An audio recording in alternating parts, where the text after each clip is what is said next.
পথ দুর্ঘটনায় জখম উচ্চ মাধ্যমিক পরীক্ষার্থীর পরীক্ষা দেওয়ার ব্যবস্থা করা হলো হাসপাতালে।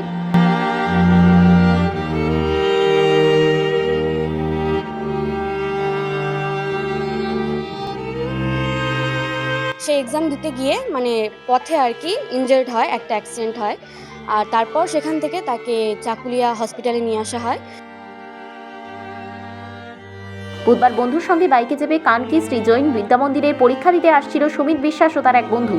চাকুলিয়া হাই স্কুলের ছাত্র। পরীক্ষা দিতে আসার সময় পথে দুর্ঘটনার কবলে পড়ে জখম হয় সুমিত। আহত ওই ছাত্রকে নিয়ে আসা হয় চাকুলিয়া ব্লক স্বাস্থ্য কেন্দ্রে। সেখানে তার পরীক্ষা দেওয়ার বন্দোবস্ত করা হয়।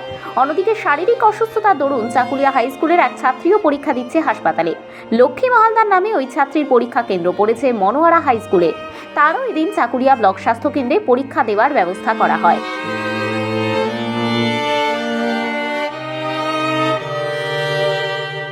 আমার ভাই উচ্চ মাধ্যমিকের ক্যান্ডিডেট, সে চাকুলিয়া হাই স্কুলের ছাত্র। আর তার এক্সাম ভেন্যু পড়েছিল জৈন কানকি স্কুলে। সে এক্সাম দিতে গিয়ে পথে আর কি ইনজার্ড হয়, একটা অ্যাক্সিডেন্ট হয়। আর তারপর সেখান থেকে তাকে চাকুলিয়া হসপিটালে নিয়ে আসা হয়। এখন সে ফিট আছে এক্সাম দেওয়ার জন্য। আর আমাদের চাকুলিয়া হাই স্কুল পর্ষদ থেকে এখন কাউন্সিলিং পক্ষ থেকে ভালো ব্যবস্থা করে দেওয়া হয়েছে তাদের এক্সাম দেওয়ার জন্য। আর সে এখন এক্সাম দিচ্ছে, পরীক্ষা দিচ্ছে। গাড়িতে দুজন ছিল, আমার ভাই আর তার একজন ফ্রেন্ড ছিল।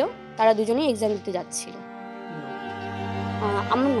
আমার নাম তানিয়া বিশ্বাস, আর যে এক্সাম দিচ্ছিল যাচ্ছিল আর কি এক্সাম দিতে, তার নাম সুমিত বিশ্বাস। আজকে উচ্চ মাধ্যমিকের তৃতীয় দিন। আজকে ইংলিশ পরীক্ষা। আজকে দুটো ছেলে অ্যাক্সিডেন্ট করেছিল।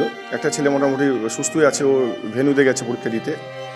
আর একজন অসুস্থ ছিল, গত রাতে অসুস্থ হয়ে গেছে মুখের ইনফেকশনের জন্য। ওরা দুজনই পরীক্ষা দিচ্ছে, একটা গার্ল একটা বয়। চাকুলিয়া স্কুলের একটা ছাত্র একটা ছাত্রী। মেয়েদের ভেন্যু ছিল মনোরা হাই স্কুল, আর ছেলের ভেন্যু ছিল কানকি শ্রী জৈন বিদ্যামন্দির। যাবার পথে অ্যাক্সিডেন্ট হয়েছে। আর মেয়েটা অসুস্থ ছিল, মুখের ইনফেকশনের জন্য অসুস্থ ছিল। দুজন এখানেই ব্যবস্থা করে দেওয়া হয়েছে। কাউন্সিলের সমস্ত নিয়ম মেনে আমরা এই ব্যবস্থা নিয়েছি আর কি, পরীক্ষা নিচ্ছি চাকুলিয়া হাসপাতালে। আমার নাম উত্তম কুমার সাহা, আমি বোর্ড নমিনি। হ্যাঁ, দুজনেই ভালোই আছে, এখন পরীক্ষার জন্য ফিট আছে। ওরা হাসপাতালে পরীক্ষা দিচ্ছে।